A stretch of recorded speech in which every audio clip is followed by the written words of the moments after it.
तो आज हम अनबॉक्सिंग करने वाले हैं आईफोन 11 येलो कलर की।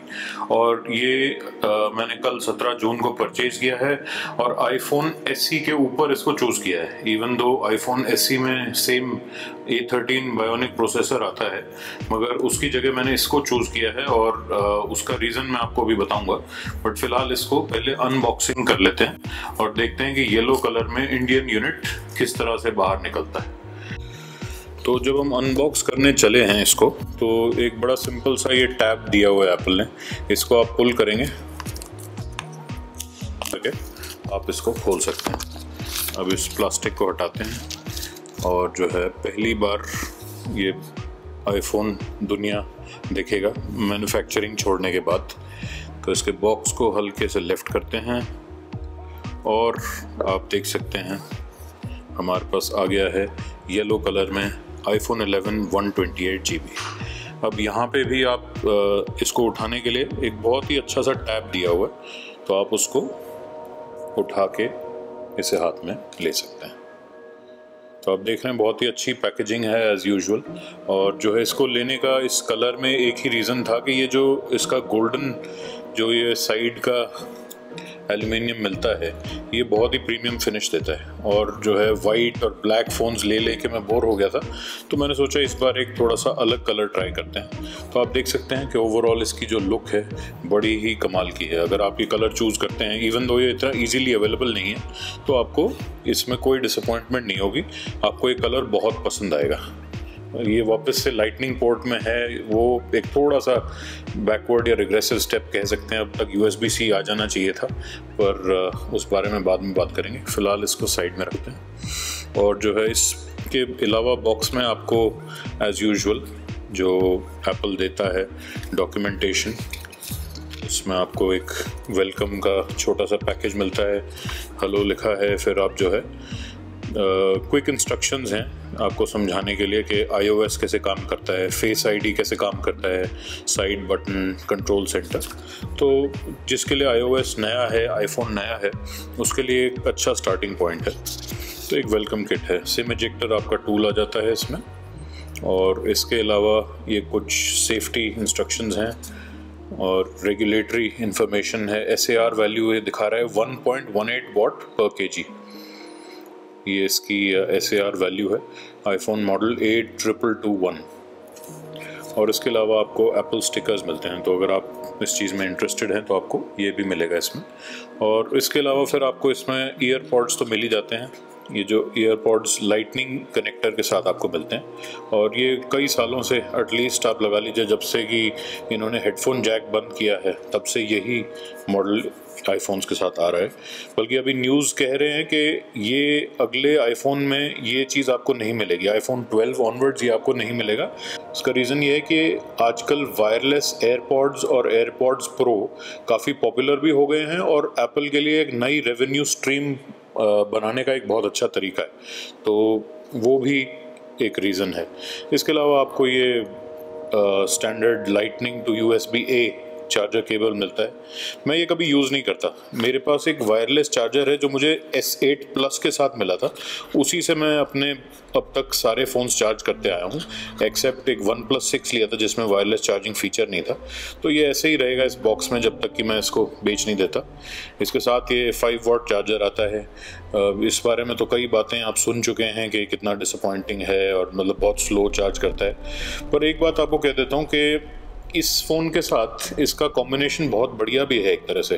क्योंकि अगर आप सोचेंगे कि जैसे पूरे दिन की इसकी बैटरी लाइफ रहती है, ओवरनाइट आप इसको चार्ज पे लगा दो, स्पीड से उतना फ़र्क नहीं पड़ता ओवरनाइट चार्जिंग के टाइम में। तो उस टाइम में स्लो चार्जिंग आपकी बैटरी हेल्थ को बेनिफिट देती है। तो अगर आप ये यूज़ करेंगे तो आपकी बैटरी हेल्थ बहुत अच्छी रहेगी। ये पॉइंट आप माइंड में रखिए। तो ये थे इसके कॉन्टेंट्स।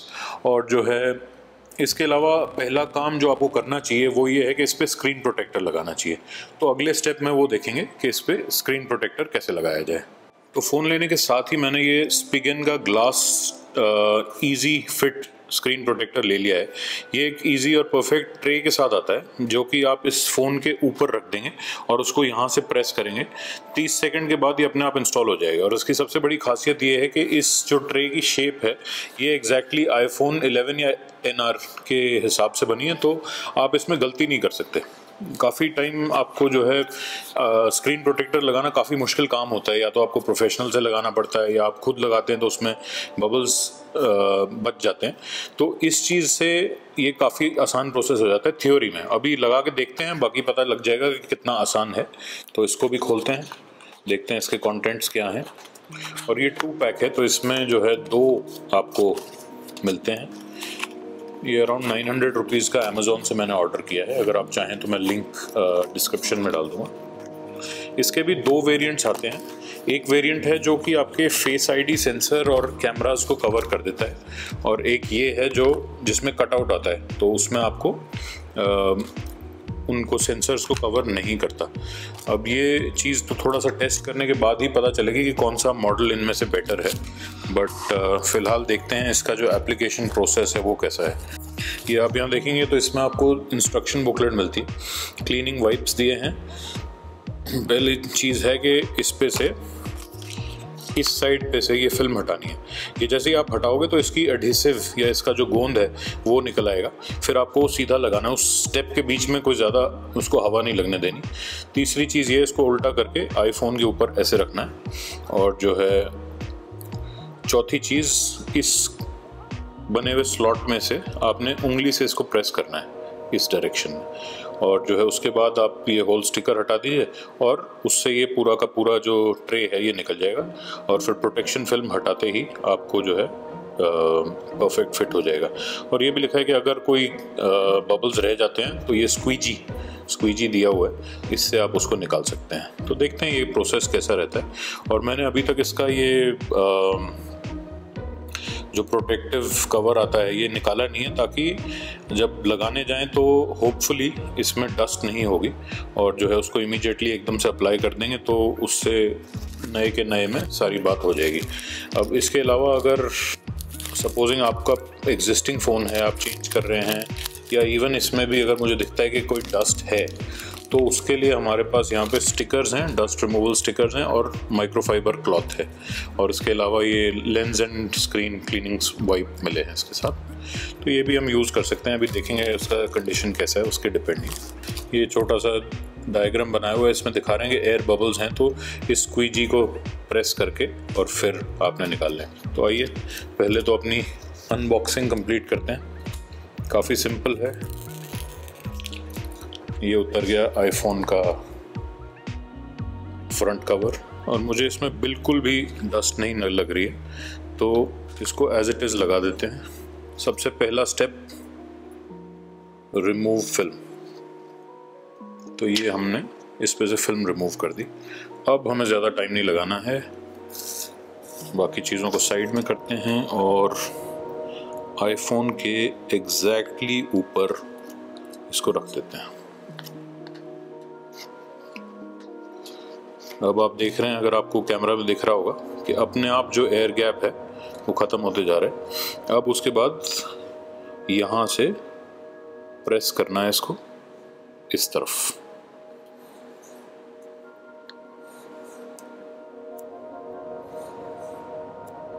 अच्छी तरह से इसको अप्लाई करने का मौका दीजिए। थोड़ा और दबा देते हैं इस साइड से ताकि श्योर हो जाए कि ये अच्छी तरह लग गया है। अब सिंपल तरीका है, 30 सेकंड के बाद हमें इसको हटाना है।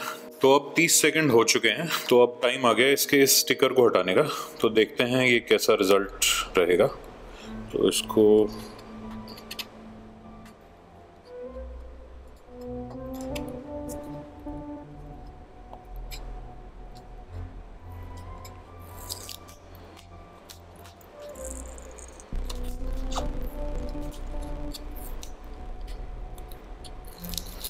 अब हमने इसको एक साइड से हटा लिया है।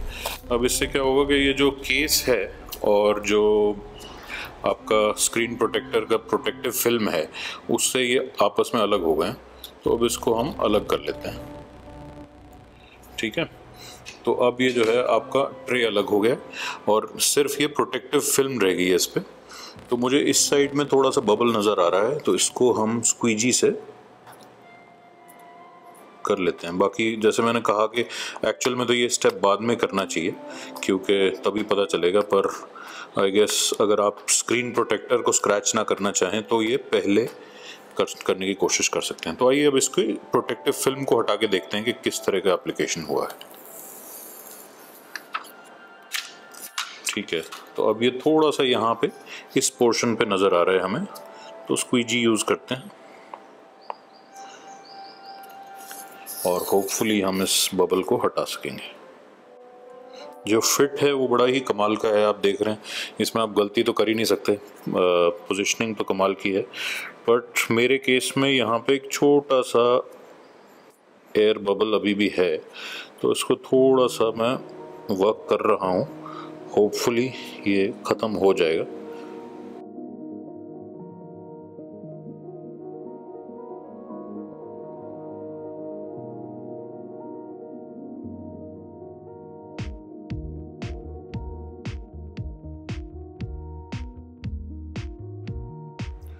तो एंड रिजल्ट आप देख सकते हैं, ये स्क्रीन प्रोटेक्टर लग चुका है और इसमें बिल्कुल भी एयर बबल्स नहीं है। पोजीशनिंग भी बिल्कुल प्रॉपर है, तो इसमें आप इस प्रोडक्ट में आप गलती कर ही नहीं सकते। बिल्कुल सीधा रहेगा और जो है एयर बबल्स पूरी तरह रिमूव हो गए। मेरा एक थोड़ा सा स्पॉट बचा था, उसको फिंगर से प्रेस करा तो वो भी निकल गया। तो ये इजी स्क्रीन प्रोटेक्टर स्पिगन का अप्लाई हो चुका है बिल्कुल प्रॉपरली, कोई इश्यूज नहीं है। हाईली रिकमेंडेड प्रोडक्ट है, बहुत ही सुंदर लगता है, येलो कलर में आप देख रहे हैं। पर इसके बैक को भी प्रोटेक्ट करने की ज़रूरत है, तो हमने आगे तो ये स्क्रीन प्रोटेक्टर लगा दिया, अब जो है इसके पीछे को प्रोटेक्ट करने के लिए एक और प्रोडक्ट मैंने मंगाया है, वो भी स्पिगन का ही है, और आइए उसको देखते हैं।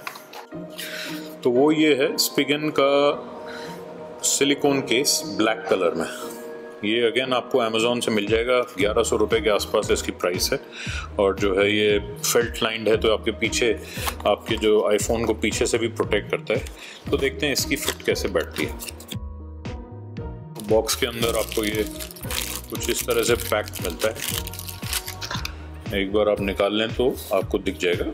इसकी फिनिश काफ़ी अच्छी है, स्मूथ है, और जो है मेन पॉइंट ये है कि सिलिकॉन कवर्स आपकी आईफोन की या किसी भी फ़ोन की ग्रिप बहुत बढ़ाते हैं। तो मैंने अपने पिछले फ़ोन S10 Plus पे भी एक सिलिकॉन केस यूज़ किया था, और इनमें वेट कुछ नहीं होता, वेट बहुत ही हल्का होता है, और इसीलिए ये बहुत स्लिम प्रोफाइल भी रहते हैं। तो इसीलिए आपको यूज़ करने में बड़ा मज़ा आएगा इनमें। और उसके बाद देखते हैं इसमें आईफोन कैसे फिट बैठेगा।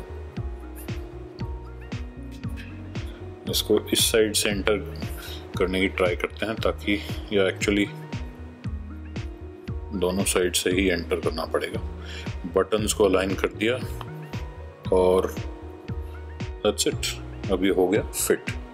स्पिगन का ब्लैक केस हमने इंस्टॉल कर दिया है, और जो है ये एक बहुत अच्छा अल्टरनेटिव है एप्पल के ऑफिशियल केस का, क्योंकि वो बहुत ज़्यादा महंगा है। इंडिया में आपको 3700 कुछ रुपीज़ का मिलता है, तो उसकी बजाय ये आपको 1100 रुपीज़ में एक रेप्यूटेबल कंपनी के साथ आपको मिल रहा है। और येलो आईफोन में आपको ये ब्लैक कॉम्बिनेशन कुछ इस तरह से नज़र आएगा, तो मेरे ख्याल से बहुत ही अच्छा लुक है।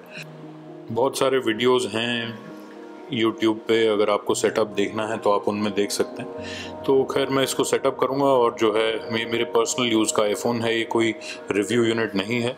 और जो है मैंने अपने S10 Plus को रिप्लेस किया है इससे। S10 Plus में कोई कमी नहीं थी, बहुत ही बढ़िया फ़ोन था, लास्ट डे तक सुपर फास्ट था, कोई लैग नहीं था। और जो है थोड़ी बहुत एक दो उसमें प्रॉब्लम्स थी या कमियाँ थी, वो मैंने अपने रिव्यू में बताई हैं, अगर आप देखना चाहें तो लिंक डिस्क्रिप्शन में है। और जो है रीज़न इसको ख़रीदने का यही है कि मेरे को एक आईफोन की ज़रूरत थी। मेरे पास मैकबुक और आईपैड प्रो दोनों हैं, तो उनके साथ ये बहुत अच्छा काम करता है। एयर ड्रॉप से लेकर बहुत सारी चीज़ें, कंटिन्यूटी, फ़ोन कॉल्स दूसरे डिवाइसेस पे लेने अलाउ करना, इस तरह की, तो उसके कारण मैंने ये स्विच किया है। तो देखते हैं कैसा रहता है। ज़्यादा लॉन्ग टर्म के लिए नहीं लिया है, और जो है इसको मैं सिर्फ ईयर एंड तक यूज़ करने का प्लान है, बट यू नेवर नो, देखते हैं आगे क्या रहता है इस चीज़ का। एक और चीज़ मैं बात करना चाह रहा था कि अभी अभी आईफोन SE लॉन्च हुआ है, तो वो इससे नया फ़ोन है इन टर्म्स ऑफ कि वो कब रिलीज़ हुआ है, मगर वो मैंने स्पेसिफिकली चूज़ नहीं किया क्योंकि मैंने एक बार ओरिजिनल आईफोन SE भी लिया था और उसमें एक बहुत बड़ी प्रॉब्लम ये थी कि उसकी बैटरी बहुत छोटी थी और जो है टेस्ट में आप देखेंगे किसी को 5 आवर्स ऑन स्क्रीन टाइम मिल रहे नए वाले में और इस तरह की बातें होती हैं। पर सच बात यह है कि स्टैंड बाय में किसी भी आईफोन का बैटरी बैकअप बहुत अच्छा मिलता है, तो उसमें भी मेरे को ऐसे ही था। उसमें आपको पूरा दिन आप जो है उसको कम यूज़ करो तो बैटरी पूरी बच जाती थी, पर जैसे ही आप यूज़ करने लगो तो बहुत जल्दी बैटरी डिप्लीट हो जाती है और उसमें फ़ोन की गलती नहीं है, बैटरी कैपेसिटी ही बहुत छोटी है।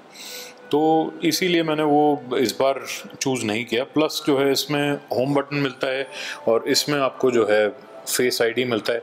उसके अलावा ऐप स्विचिंग बहुत फास्ट है इसमें, जैसे मेरे S10 में भी वही सिस्टम था और जो है आपके मेरे iPad Pro में भी यही सिस्टम है।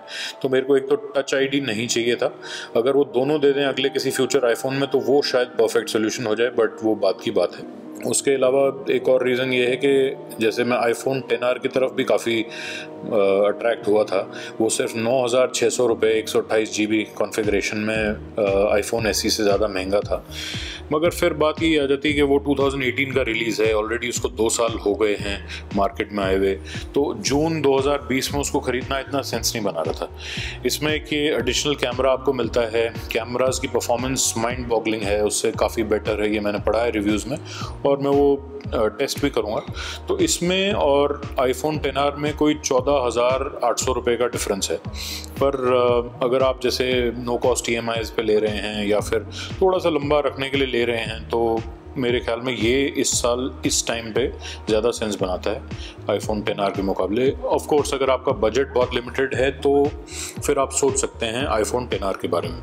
खैर मेरे लिए ये इसलिए बेस्ट था क्योंकि मैं थोड़ा सा कटिंग एज टेक्नोलॉजी को ही ख़रीदना पसंद करता हूँ और इवन दो इतना ज़्यादा लॉन्ग टर्म रखने का प्लान नहीं है, मगर जो इस साल की डीप फ्यूजन से लेकर डुअल कैमरा से लेकर जो भी टेक्नोलॉजीज़ एप्पल ने निकाली हैं वो एक्सपीरियंस करने को मिल जाएगा।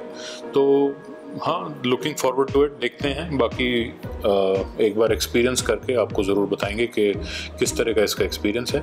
अगर आपके कोई क्वेश्चंस हों तो आप कमेंट सेक्शन में मेरे को बता दीजिए, या किसी स्पेसिफिक टॉपिक पे आप इसके वीडियो चाहते हैं तो वो भी बता दीजिए और मैं जो है यूज़र रिव्यूज़ का डेफिनेटली डालूँगा। और ये याद रखिए कि ये एक यूज़र रिव्यू होगा, real world review. So this is my own phone, ये एक रिव्यू यूनिट नहीं है और ये कैसा परफॉर्म करता है वो हम देखेंगे अपने अगले वीडियो में। बहुत बहुत धन्यवाद देखने के लिए, और अगर आपको ये वीडियो पसंद आए तो सब्सक्राइब कीजिए और लाइक कीजिए इस चैनल को, और मैं मिलता हूँ आपसे अपने अगले वीडियो में।